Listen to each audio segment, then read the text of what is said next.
I've heard it's going to be at least 2 months of lockdown. Yeah. At least 2 months. But I think things are going to get more severe because there's people like Mike, people like me who are we're breaking the rule right now by being here. lightly.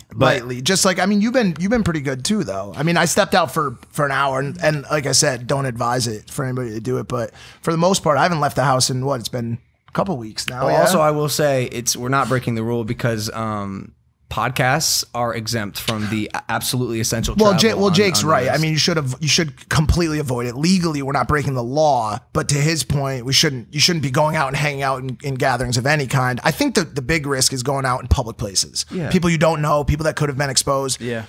Your friends are risks as well, but I mean, I went and did the podcast with Banks. It was just me and him in a room, and it was like... Are you vetting these people? Like, we vetted Jake. I asked him like a week ago, I was like, how serious are you taking this? Are people locked down? Are you letting anyone in your house? And the answers were all great. And so if you guys are as locked down as us, I don't think anyone will get it in our house. We have like very minimal amount of people coming in and out. Yeah. But it's still scary because you don't know. And a lot of the young people are asymptomatic. So they're just not having any of the symptoms. And now I gave it to someone who's could potentially it could be fatal for them. Bro, this shit is a super virus. This will go down in like history, and we're living through history right now, and it's pretty crazy. Do you think things become violent? So we talked about this in the last episode. I said no. I just don't see us for this pandemic anyways getting to a place where like humans are hurting each other for supplies and resources. Because I know you are like a semi-doomsday prepper, right? Yeah. Like, bro, you called me the other day. You're like, well, I was like, what are you doing? You're like, well, just getting my bug out bag and making sure everything's good to go. And I've low-key been a doomsday prepper since I was like 16. Shut up! Yeah. Why did I know this? But like, I haven't taken it seriously. I've just always like loved the idea of it. Yeah. And I've had like some different essentials and things, and I always loved the show. So when Mike tweeted, all we're watching is Doomsday Preppers, I'm like, wow. Wait, you watched the show? I watched it all the time. Shut up. And I was watching all the old episodes again when Mike tweeted that. Bro, how amazing are they? It's bro, dude, it's the best. It's so cringe though. It's amazing how it's so cringe. It's amazing how alike you guys are. Oh yeah. Like without even communicating about this. I know. It's weird. But that's why it's amazing, bro. Like a lot of my favorite YouTubers are the best because of how cringe they are. Like in my opinion, they're operating on a level that is 10x above me. They're elevated, dude. Like I'm trying to strive to get to their level. Like when I made some cringe ass fucking content, I'm sure people watch me just to see how bad I was, because it's entertaining. Like how could someone move about their lives in that way? And a lot of the people on Doomsday Preppers are so far. And they get pissed when they get a bad score by the dude. Bro, they get so mad. Practical preppers. They're like, well, I don't know who practical preppers is, but we'll see how long they last. Yeah. Damn.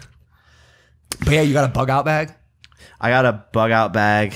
What's in it, dude? Like, what do you? I don't really even know. A bunch of shit. Are you prepared for violence? Blankets. Am I prepared for violence? I mean, can we go here? Like, Jetta. I don't know. I'm prepared for violence. I bought like worst case scenario. Yeah, worst case scenario. I bought like how many cinder blocks? We bought like thousands of pounds of cinder blocks to create shooting barriers off of my roof. Shut up. Yeah. Shut the fuck up. And sandbags. And we bought plywood to board up all the windows. And you got like a truckload of water, right? Yeah. You're a psycho. And a military truck. This is what's fucked. No, this is why it's fucked, bro. Because all the people listening to this fucking podcast who live in Los Angeles, if shit hits the fan, they're coming to my house. No one's gonna come steal your cinder blocks, dude. They're gonna steal. Jake Paul has cinder blocks. We gotta go. They're gonna steal water and food, and like y'all got food. Yeah, we got food. Here's my question to you though. You're prepared, but where are you bugging out to, bro? So a bug out bag, you can technically have a bug out location if you go to right when bad stuff starts to happen, or you can have a bug out bag that's like an emergency bug out bag, which is like, wow, we're getting in the giant army truck and we're gonna have to like go on the road somewhere and figure something out because we are getting overran in our house. Oh, that's terrifying. Wow, that's so scary. Do you have like a fallback? Is it weird that I kind of want that to happen? Totally 100% weird. Why is that weird? I don't think it's weird because It's like a fantasy. it's a fantasy. You It's don't, a you don't, fantasy. you don't realistically you don't want it to happen, but the thought of it is like an exciting change that we could use, especially now because we're locked in our fucking house. But like I'm the person who's watched every zombie apocalypse movie. And it's like, there's not. That's why the movies are as popular as they are. They're funny, they're exciting, they're entertaining.